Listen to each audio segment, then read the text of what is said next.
오늘 말씀 너무나 익히 잘 알고 있는 말씀이죠. 기도에 대한 이야기를 오늘 하려고 하는데요. 오늘 데살로니가전서의 이 기도, 이 말씀에 앞서서 왜 우리가 기도를 해야 되고 또 기도가 무엇인지 라는 걸 좀 먼저 생각을 해봤으면 좋겠습니다. 오늘은 이쪽 성경을 딱 펴놓고 보셔야지 돼요. 베드로전서 4장 말씀입니다. 베드로전서 4장.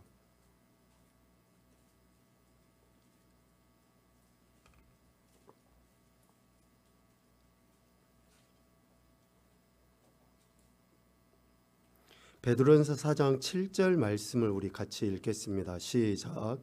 만물의 마지막이 가까이 왔으니 그러므로 너희는 정신을 차리고 근신하여 기도하라. 아멘. 베드로 장로가 지금 매우 중요한 이야기를 하고 있는데요. 만물의 마지막이 가까이 왔으니, 그러니까 가까이 왔다. 그러니까 너희들은 정신을 차리고 근신해서 기도해야 한다라고 권면을 합니다.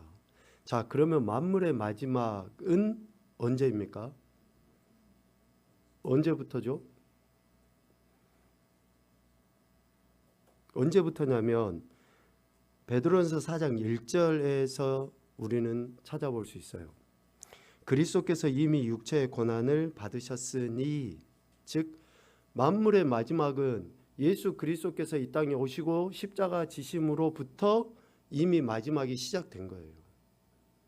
2000년도 훨씬 더 됐지만 우리에게 마지막 때는 예수 그리스도께서 이 땅에 육신의 몸을 입고 오셔서 십자가에 죽임 당하신 그때부터가 마지막이란 마지막. 예수님께서 십자가에서 죽으심으로 이미 심판은 시작된 거예요. 그 십자가 죽임 당하심을 믿는 자와 믿지 않는 자, 알곡과 가라지로 이미 나눠져 버린 거예요.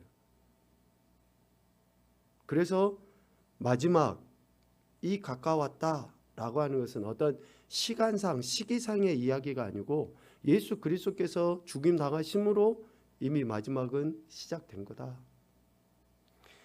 그래서 마지막에 너희는 정신을 차리고 근신하여 기도하라. 그러면 정신을 차리고 근신하여 기도하라 라고 하는 그 말의 의미는 뭘까요? 밥상 같으면 차릴 수가 있죠. 반찬 몇 가지 해놓고 차리면 얼마나 쉽고 좋습니까? 근데 정신을 어떻게 차려요? 강유 차렷. 정신 차렷. 정신을 어떻게 차려야 되죠? 바짝 차려야 돼요. 바짝 차려요. 허리띠 졸라 매듯이 바짝 매가지고 숨도 못 쉴 정도로. 그럼 정신을 차리고 근신하여 기도하라 라고 하는 그 말씀은 베드로는 4장 1절 중반부의 말씀을 통해서 이해할 수 있어요. 너희도 같은 마음으로 갑옷을 삼으라. 너희도 같은 마음. 여기서 같은 마음은 뭐예요?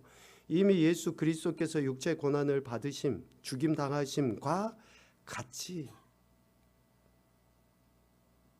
예수님께서 죽으심으로, 그래서 1절 마지막 부분에 이야기하는 것처럼 이는 육체의 고난을 받은 자는 죄를 그쳤음이니, 결국 갑옷을 입는다, 갑옷을 삼는다, 정신을 차리고 근신해서 기도한다라고 하는 것은 예수 그리스도가 십자가에 죽임 당하심을 믿고 그 믿음으로 말미암아 죄를 그침, 이것이 우리가 정신을 차리고 근신하여 기도하는 것이다 라고 이야기해요. 기도는 어떠한 하나님 앞에 부르짖는 행위 자체에서만 머무는 게 아니에요. 예수님께서 마태복음 6장에서 너희는 이렇게 기도하라 라고 하시면서 가르쳐 주셨던 주님의 그 가르치심의 그 기도도 뭐예요? 어떠한 기도의 행태를 이야기하시는 게 아니에요. 뭐 손을 들고 한다든지 무릎 꿇고 한다든지 소리를 질러서 한다든지 이러한 행태를 이야기하시는 게 아니라 기도라는 그 본질이 무엇인가라는 것을 이야기하시는 거예요. 하나님 아버지와의 관계, 이웃과의 관계, 이것이 기도라는 것을 예수님이 가르치셨고, 지금 베드로 장로도 근신하고 정신을 차리고 근신해서 기도하라라고 하는 것도 예수 그리스도께서 이미 십자가에서 못 박혀 죽임당하신 것과 같이 그 분명한 사실을 믿는 자들은 육체의 죄를 범하지 아니하는 것으로 나타나는 것이 기도다라는 것을 이야기해요.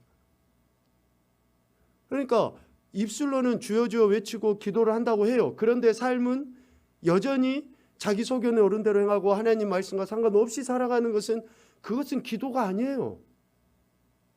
기도자가 아니라고요. 그런 기도를 누가 드립니까? 여러분들이 자녀들이 엄마 아빠 저 이거 필요해요, 주세요 주세요 주세요 하는데 엄마가 하는 말은 듣지도 않아. 아빠가 지시하는 건 따르지도 않아. 그러면서 집 필요할 때만 와서 손 내밀고 달라고 하면 그것이 기도입니까? 그것이 간구예요? 아니에요. 기도와 간구는 즉 너희도 같은 마음으로 갑옷을 삼으라. 그래서 갑옷을 오늘 4장 7절 정신을 차리고 근신하여 기도하는 것이라고 할 수 있고, 삼으라 라는 그 말은 무장하다, 갖추다, 준비하다 그런 뜻이잖아요. 그러니까 삶에서 실제적으로 살아내는 것이 삼으라예요. 삼으라. 그러니까 갑옷을 삼는 것은 실제적으로 그렇게 살아가는 거예요. 살아가는 거. 이게 기도라는 것을 이야기해요. 특별히 마지막 때, 소위 이제 예수 그리스도의 재림의 때가 가까워진 지금 우리의 기도는 이러한 모습으로 나타나야 한다라고 이야기해요. 그래서 구체적으로 이제 가르쳐줘요. 정신을 차리고 근신하여 기도하는 것이 무엇이고, 즉 갑옷을 삼는 것이 무엇인가를 가르쳐줘요.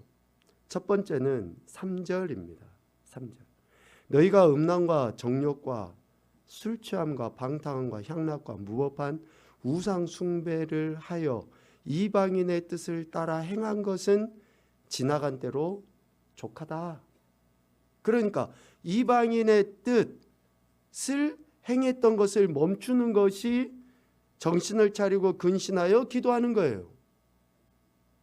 이방인의 뜻은 뭐예요? 음란, 정욕, 술 취함, 방탕, 향락, 무법한 우상 숭배를 행하는 것이 이방인의 뜻이라는 거예요. 이것을 멈추는 게 뭡니까? 정신을 차리고 근신하여 기도하는 거예요. 그런데 여전히 향락 속에, 음란 속에, 정욕 속에, 술 취함 속에 살아가면서 기도한다. 그건 아닌 거죠. 두 번째는 4절입니다. 4절. 이러므로 너희가 그들과 함께 그런 극한 방탕에 다름질하지 아니하는 것을 그들이 이상히 여겨 비방하나. 너희가 그들과 함께, 여기서 그들은 이방인들이죠. 이방인들과 함께 그러한 극한 방탕에 다름질하지 아니하는 것을 그들이 이상히 여겨 비방한다라고 표현해요. 이방인들과 함께 극한 방탕에 다름질하지 아니하는 것을 이방인들이 이상히 여겨서 비방한다 할지라도 그것을 멈추는 것이 기도예요. 지금 이 문장을 잘 봐보십시오. 4절의 문장을. 정신을 차리고 근신하여 기도하는 것은 이런 극한 방탕에 다름질하지 아니에요. 이방인들하고 같이 그렇게 하지 않아요. 그래서 이방인들이 되려 이상하게 여기고 비방을 해요. 그런다 할지라도, 비방하는 소리를 듣는다 할지라도 그것을 하지 않는 거예요. 이것이 기도라는 것을 이야기해요. 그것도 마지막 때의 기도라고 이야기해요. 그리고 8절 무엇보다 뜨겁게 서로 사랑할지니 뜨겁게 서로 사랑하는 것이 정신을 차리고 근신하여 기도하는 것이라고 이야기하고 9절 서로 대접하기를 원망 없이 하는 것이라고 이야기하고 10절 각각 은사를 받은 대로 하나님의 여러 가지 은혜를 맡은 선한 청지기 같이 서로 봉사하는 것이 마지막 때에 정신을 차리고 근신하여 기도하는 것이라고 이야기를 해요. 그러니까 진짜 기도하는 사람은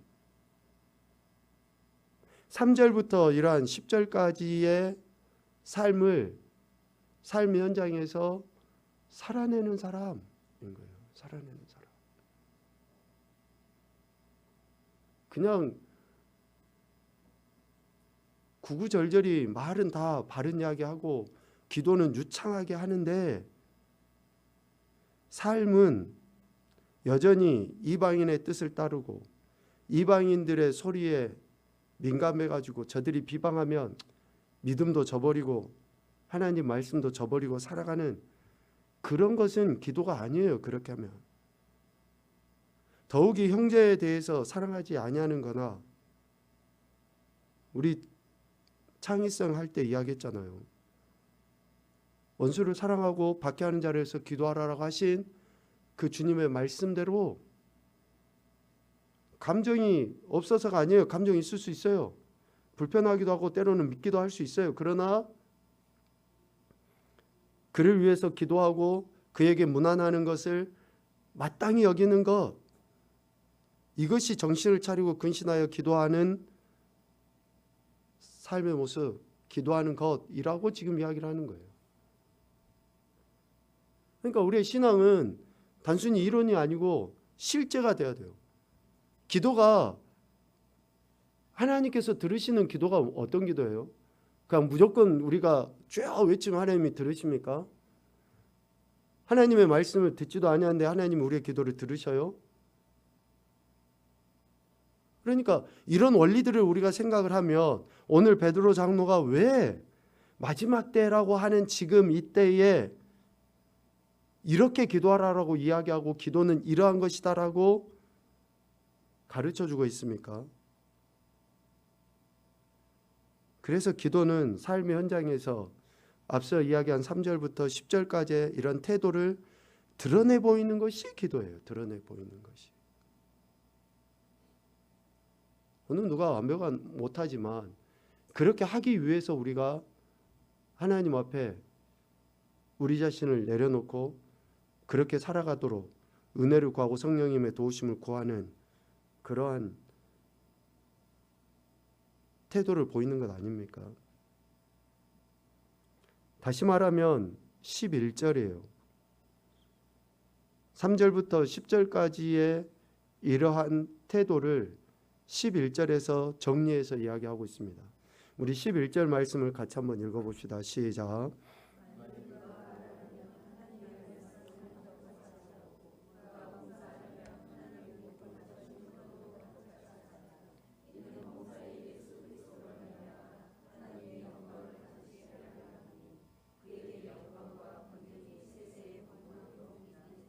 아멘.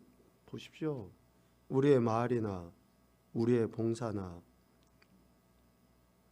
이러한 모든 것들이 하나님과 관련되어서 하나님의 말씀으로 하나님이 공급하시는 힘으로 오직 예수 그리스도의 이름으로 하나님의 영광을 위해서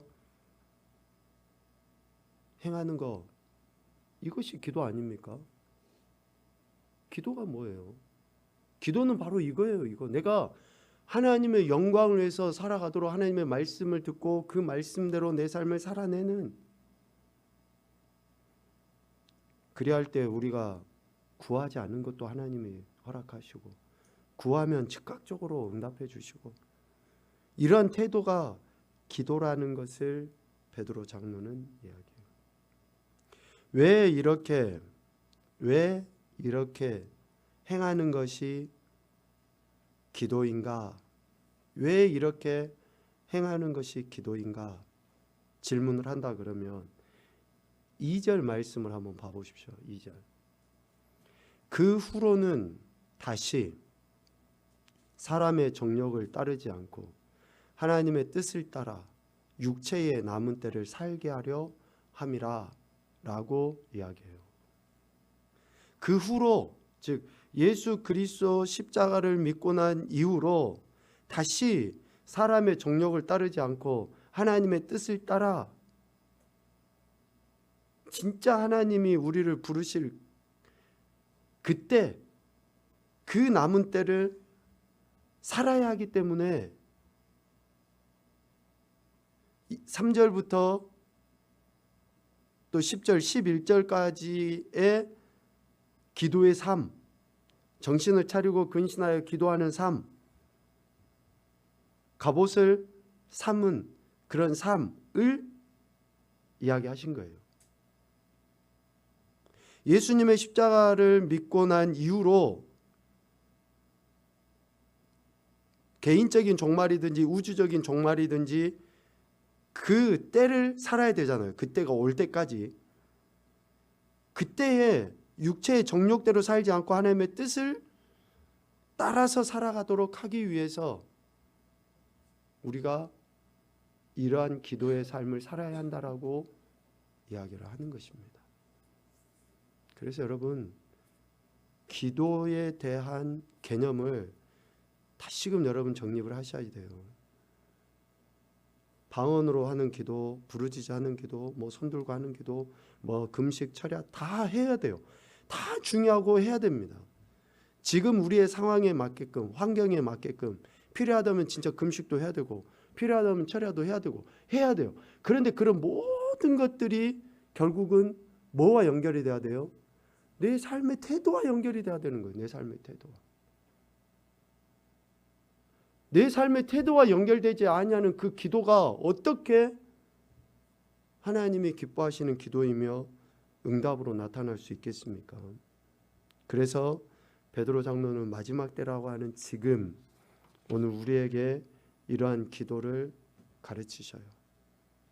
자, 그러면 오늘 데살로니가전서 5장 17절 말씀과 연계해서 보면 베드로 장로가 이야기한 정신을 차리고 근신하여 기도하는 것, 즉 갑옷을 삼는 이 삶, 이러한 기도를, 이러한 삶의 태도를 항상 쉬지 말고 하루하루 한결같이 예수님을 믿기 시작한 그때부터 지속적으로 이러한 삶, 이러한 기도를 해야 한다라고 지금 사도 바울은 데살로니가 교회 성도들에게 그리고 오늘 우리에게 가르치고 있는 거예요. 여러분, 이렇게 사셔야지 돼요. 이게 기도고, 이것이 항상 기도하는 거고, 쉬지 않고 기도하는 거고, 매일매일 매 순간순간 하나님과 동행하는 기도자의 모습이거든요. 지금 그 이야기를 하는 거예요. 항상 쉬지 말고 내 상황이나 또 환경, 내 육체의 문제와 관계없이 그렇게 하는 거예요. 여러분, 이런 말씀을 들으면 불편하잖아요. 항상 기뻐해야 되고 쉬지 말고 기도해야 되고 범사에 감사해야 된다. 그럼 우리가 범사에 감사 못하잖아요. 쉬지 말고 기도하라 그러는데 쉬지 않고 우리가 다 기도하고 있습니까? 못하잖아요. 그럼 또 어떤 분이 무시로 성령 안에서 기도하고 있습니다. 참 대단해요. 그런 분들은. 항상 기뻐하십니까?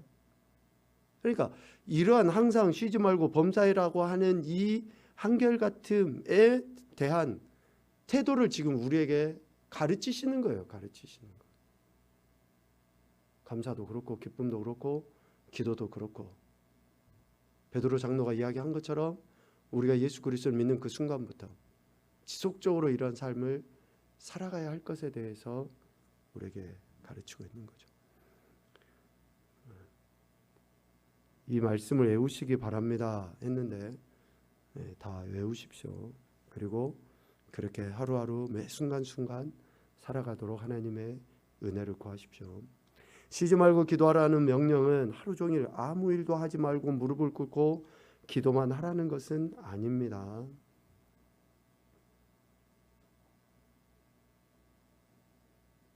이럴 때는 아멘 하셔야죠. 아멘. 왜? 아니 그런 의미니까 얼마나 좋습니까? 만약에 쉬지 말고 기도하라는 명령은 하루 종일 아무 일도 하지 말고 무릎 꿇고 기도만 하라는 것입니다. 그러면 어떻게 할 거예요? 어떻게? 쉬지 말고 기도하라는 의미가 그런 뜻이냐 그러면 여러분 어떻게 하실 거예요? 하루 종일 아무 일도 하지 말고까지는 아멘이 되지만 무릎 꿇고 기도만 하라 거기에 아멘이 됩니까? 그런데 그런 의미가 아니라잖아요.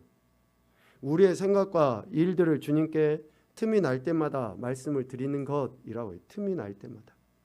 근데 저는 이 틈이 날 때마다라는 단어에는 조금 그 해석상의 문제가 있다고 생각이 되어집니다. 틈이 날 때마다가 아니에요. 다르게 좀 해석을 했으면 좋을 것 같아요.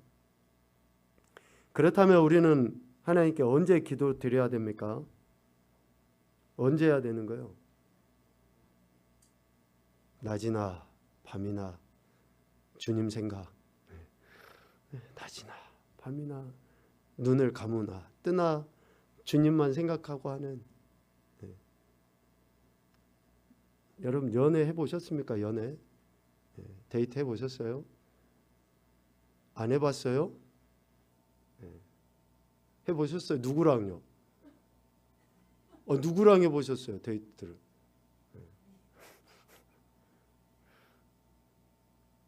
계속 그 사람이 생각나잖아요. 계속 그 사람이 생각나요. 내가 밥 먹을 때도 우리 자기는 밥 먹었을까? 자기라고 안 해요? 안 하나? 애칭 한번 말해볼까요? 뭐라고 부르는지. 그냥 사랑하는 사이에는 자꾸 생각이 나잖아요. 관심 있고 낮이든지 밤이든지 내가 뭘 하든지 간에. 그래서 앞서 이야기한 틈날 때마다가 아니라 내가 그분을, 내가 주님을, 내가 하나님을 사랑하면 시시때때로 생각이 나요. 시시때때로 매 순간순간 그분이 생각이 나요. 그러다가 진짜 주님이 생각이 나다가 어때요? 내가 이 땅에서 지금 해야 될 것을 깜빡 놓치기도 해요. 육신의 것을 깜빡 놓치기도 해요. 그러니까 그만큼 우리가 주님께 집중하는 거죠. 사랑의 모습들로. 그것이 바로 기도라는 거죠. 기도. 항상 쉬지 말고 하는 기도. 언제든지 우리는 주님께 기도할 수 있죠.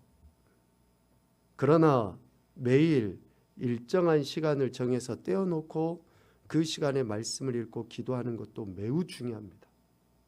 자, 이 부분을 강조해서 말씀을 드리겠습니다. 그러나 매일 일정한 시간을 정해서 떼어놓고 그 시간에 말씀을 읽고 기도하는 것도 매우 중요합니다. 무시로 성령 안에서 기도한다. 그 말을 틀렸다라고 하는 이야기가 아니에요. 그런데 우리가 쉬지 말고 기도한다라고 할 때에 그 쉬지 말고라는 그 단어 안에는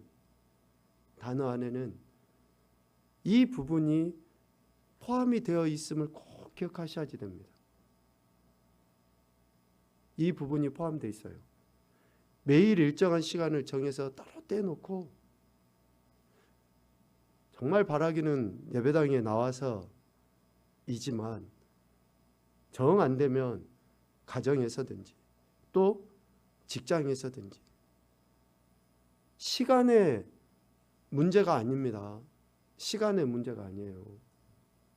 단 5분이라도 여러분 직장에 단 5분만 먼저 출근해서라도 또 아니면 아침에 단 5분만 먼저 일어나서라도 그렇게 주님의 말씀을 생각하고 또 기도하는 그러한 태도가 쉬지 말고의 어쩌면 시작이라는 것을 여러분 꼭 기억하셨으면 좋겠습니다. 그래서 예배당에 나오시든지 가급적 그렇게 하시면 좋습니다만,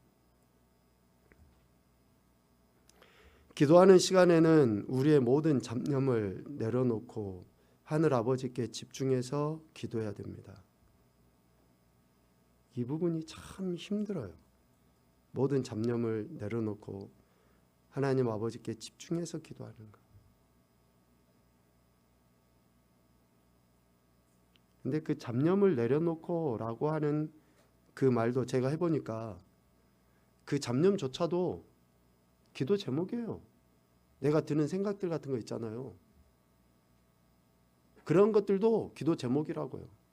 그냥 그런 생각이 들잖아요. 그러면 기도로 바꿔버려요. 그게 나의 연약함일 수도 있고 나의 필요일 수도 있고 내가 오늘 해야 될 일정 스케줄일 수도 있거든요. 기도한다고 하는데 그냥 그런 생각들이 들면 그걸 바꿔버려요. 하나님 앞에 드려버리고. 우리는 얼마나 자주 성경을 읽고 기도하는 시간을 가져야 합니까? 적어도 개인적으로 적어보십시오. 자, 오늘은 이 부분에 대해서 잠깐 이야기하겠는데요. 기도하는 내용에 따라서 이제 이 기도하는 내용, 우리가 이제 하나님 앞에 이런 기도의 행태들을 지금 앞서까지 이야기한 것은 기도의 정의라 그러면 이제 기도의 행태를 이렇게 표현할 수 있어요. 간구하는 기도, 찬양과 감사하는 기도, 또 자백하는 기도. 순서는 우리가 다섯 손가락 기도법 이야기, 하나님 아버지 감사합니다, 용서해 주세요, 간구합니다, 예수님의 이름으로, 이렇게 이야기하잖아요. 그러니까 회개하는 기도가 먼저 들어갈 수 있어요. 자백하는 기도가 먼저 갈 수 있고, 그리고 찬양과 감사하는 기도, 또 간구하는 기도도 이렇게 순서는 바뀌어질 수 있습니다. 간구하는 기도예요. 간구하는 기도. 마태복음 7장 11절 말씀을 여기에 나와 있는 대로 한번 같이 읽어봅시다. 시작.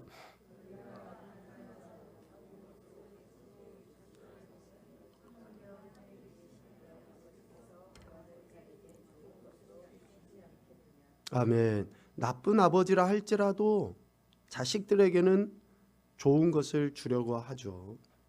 그런데 하물며 하늘에 계신 너희 아버지께서 구하는 자에게 우리에게 어떤 것을 주시길 원하십니까? 하나님은 좋은 것을 주시기 원하셔요. 어떤 사람에게 이러한 좋은 것을 주십니까? 구하는 자에게 주시는 거죠. 하나님으로부터 좋은 것을 받으려면 우리는 무엇을 해야 됩니까? 간구해야죠. 간구. 그러니까 이러한 행태들을 보이는 거예요. 간구를 하는 거예요. 하나님 다 아십니다. 하나님 아시죠. 아시지. 그러나 우리가 하나님 앞에 간구하는 것을 통해서, 그래서 하나님께서는 우리에게 구하라고 명령하셨죠. 그러므로 우리는 자기 자신과 가족을 위해서 또 다른 사람들을 위해서 기도해야 돼요. 하나님 기도하라 라고 말씀하셨으니까 다른 사람을 위해서 구하는 거예요. 기도는 하나님과 대화하는 것이다 라고 이야기했고, 우리에게 필요한 것을 하나님께 말씀드리는 것을 간구하는 기도라고 이야기합니다. 그리고 또 하나는 찬양과 감사의 기도예요. 찬양하고 감사하고. 그러니까 여러분 찬양도 많이 하십시오. 찬양도 많이 하면 그게 기도예요. 듣기도 하시고 부르기도 하시고. 여러분들 실력 다 하니까 큰 소리로 불러도 괜찮아요. 못 부른다고 누가 뭐라 하지 않으니까. 찬양은 그게 바로 우리의 기도거든요. 기도. 어떤 찬양이든지 좋습니다. 많이 하십시오. 그러면 하나님께 올려드려지는 기도가 돼요. 실질적으로 우리가 기도 그러면 무언가 구하려고만 하는 그런 강구를 생각하기 쉬워요. 그런데 실질적으로 우리가 드려야 돼요. 드려야 돼요. 마태복음 7장 말씀은 기도에 대한 이야기예요. 기도에 대한 이야기. 그래서 구하고 찾고 두드려라라고 주님이 말씀하시는데 7장 12절 말씀이 정말로 중요한 말씀입니다. 우리 7장 12절 말씀을 한번 펴봅시다. 마태복음 7장 12절. 매우 중요한 이야기예요. 매우.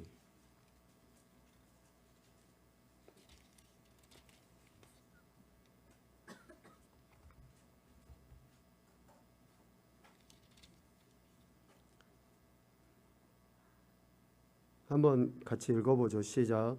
그러므로 무엇이든지 남에게 대접을 받고자 하는 대로 너희도 남을 대접하라. 이것이 율법이요 선지자니라. 아멘. 이 말씀 여러분 아시잖아요.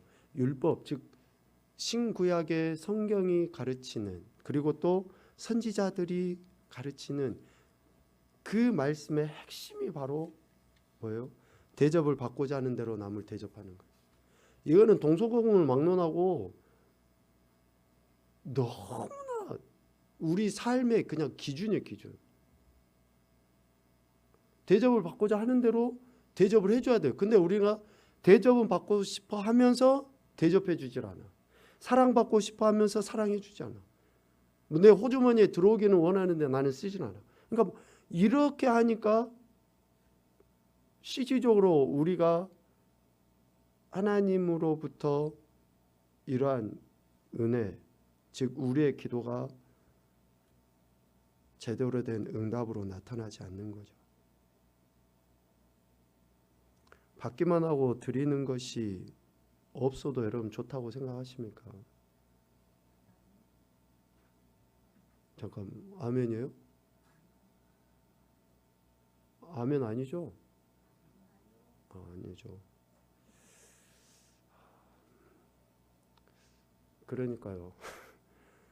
정말 우리가 하나님 앞에 하나님을 하나님으로 인정해드리고 하나님이 나의 아버지시됨을 내 삶의 현장에서 베드로전서에서 이야기한 것처럼 그런 삶의 태도를 통해 하나님의 하나님 되심을 인정하고 내가 예수 그리스도로 말미암아 죄 사함 받은 존재라는 것을 깨닫고 그렇게 하나님 앞에 찬양과 감사 또 간구를 할 때에 그 기도가 실질적인 기도로 우리 가운데 응답으로 나타나는 거죠.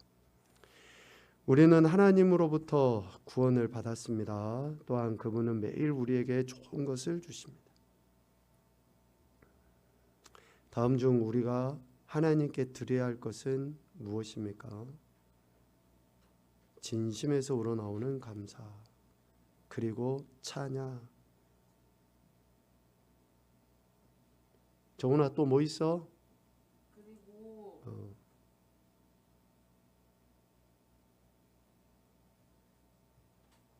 여기에서는 없지? 진심에서 우러나오는 감사 또 찬양, 하나님에 대한 아무 생각 없이 부르는 찬송, 문제가 있을 때 종종 드리는 기도. 2번 4번은 정말 우리가 이렇게 하고 있지 않나 우리 자신을 잘 되돌아봐야 됩니다. 의식적으로 우리가 생각을 하고 기도도 해야 되고 또 찬양도 하나님에 대해 생각하면서 찬양해야 돼요. 제가 해보니까 그래서 할 수 있으면 또 눈을 감고 가사를 이제 아는 찬양 같으면 눈을 감고 하는 것도 괜찮더라고요. 그래서 그 가사를 생각하든지 그 가사 그림을 이렇게 한번 연상을 해보든지 그러면서 찬양을 할 때 훨씬 더 하나님께 집중할 수 있고 그 은혜 감사의 찬양이 되긴 하는 것 같더라고요. 여간 이러한 감사와 찬양으로 우리가 하나님께 올려드려야 돼요. 이것이 필요합니다. 이것이 하루 중 시간이 날 때마다 또는 기도를 위해 정한 일정한 시간에 우리는 우리를 구원하시고 우리에게 좋은 것을 주신 주님께 찬양과 감사를 드려야 됩니다. 그래서 여러분 따로 시간을 내서 기도할 그러한 것 중요하고요. 시간 찬양도 들으시고 부르시고 하는 것으로 쉬지 말고 기도하라 라고 하신 그 말씀에 이렇게 합당한 반응을 보이는 것이 참 중요하다라는 생각을 합니다. 결국 기도는 하나님께서 구원해 주심에 대해 매일 매 순간 이 마지막 때인 것처럼 하나님의 말씀을 이루어드리기 위해 실제적인 삶을 살아가는 것이 기도예요. 다시요. 기도는 하나님께서 구원해 주심에 대해 매일 매 순간이 마지막 때인 것처럼 지금 오늘 이 예배가 우리 인생의 마지막 예배인 것처럼 내 찬양이 내 기도가 마지막인 것처럼 그렇게 하나님 말씀을 이루어드리기 위해 실제적인 삶을 살아가는가 이것이 기도인 거죠. 그래서 끝까지 우리는 주님이 우리를 부르실 그때까지 이렇게 찬양과 감사와 기도로 하나님 앞에 나가고 하나님이 우리에게 기대하시는 바를 삶에서 살아내기 위해서 몸부림치는 그런 그리스도인 되어야 한다라는 것입니다. 오늘도 저와 여러분에게 구원의 은혜를 베풀어 주신 하나님께 감사하시고 쉬지 말고 기도하라 라고 하신 그 말씀, 또 마지막 때를 살아가고 있는 우리가 정신을 차리고 근신하여 기도하라 라고 하신 그 말씀에 합당한 태도를 보일 수 있도록 늘 성령님의 도우심을 구하며 살아가는 교복된 인생들이 되시기를 주님의 이름으로 축복합니다. 아멘.